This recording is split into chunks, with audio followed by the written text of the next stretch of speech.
নমস্কার।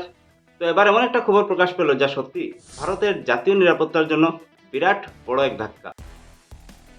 কারণ ভারতের সবচেয়ে বড় পারমাণবিক বিদ্যুৎ কেন্দ্র যা তামিলনাড়ুর কুদানকুলামে অবস্থিত, সেই বিদ্যুৎ কেন্দ্র থেকে আন্তর্জাতিক হ্যাকাররা সব ডাটা হ্যাক করে নিয়েছে।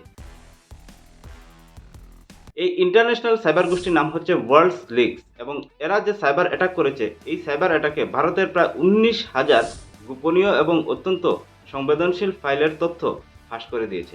আর সবচেয়ে ইম্পর্টেন্ট যেটা, রয়টার্সের একটা প্রতিবেদন অনুযায়ী এই হ্যাকারসরা দাবি করছে যে তারা এই সমস্ত নথি ভারতের গ্রেট ইন্ডাস্ট্রিয়ালিস্ট অনিল আম্বানির রিলায়েন্সের ডাটাবেস থেকে চুরি করেছে, যারা এই পারমাণবিক বিদ্যুৎ কেন্দ্রের ঠিকাদার হিসাবে কাজ করছিল। আপনাদের জানিয়ে রাখি, এই ওয়ার্ল্ড লিগ হ্যাকার গোষ্ঠী কিন্তু আগে টাটা গ্রুপকেও কিন্তু তাদের শিকার বানিয়েছিল।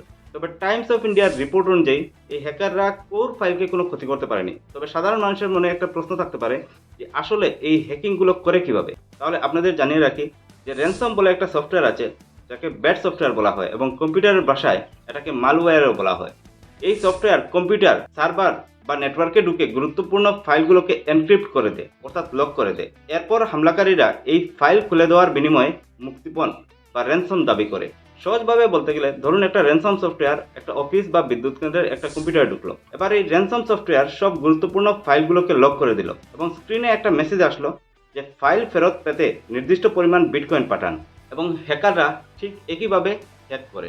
যত সময় না পর্যন্ত আপনি এই বিটকয়েন পাঠাবেন, মুক্তিপণ পাঠাবেন, ততক্ষণ পর্যন্ত কিন্তু আপনি অফিসের কোনো ফাইলগুলোকে খুলতে পারবেন না। তাহলে এবার একটু বুঝে রাখুন যে একটা পারমাণবিক বিদ্যুৎ কেন্দ্রের যদি কম্পিউটার হ্যাক করা যায়, সফটওয়্যার হ্যাক করা যায়, তাহলে আমার এবং আপনার কম্পিউটার এবং মোবাইল তো কিছু নয়। তাই মেসেজে যে কোনো লিঙ্ক আসলে সেই লিঙ্কগুলোকে ক্লিক করবেন না, এবং ওয়েবসাইট এবং অ্যাপসে আপনার ডাটাবেসগুলো দেওয়ার আগে একটু সাবধানতা অবলম্বন করবেন।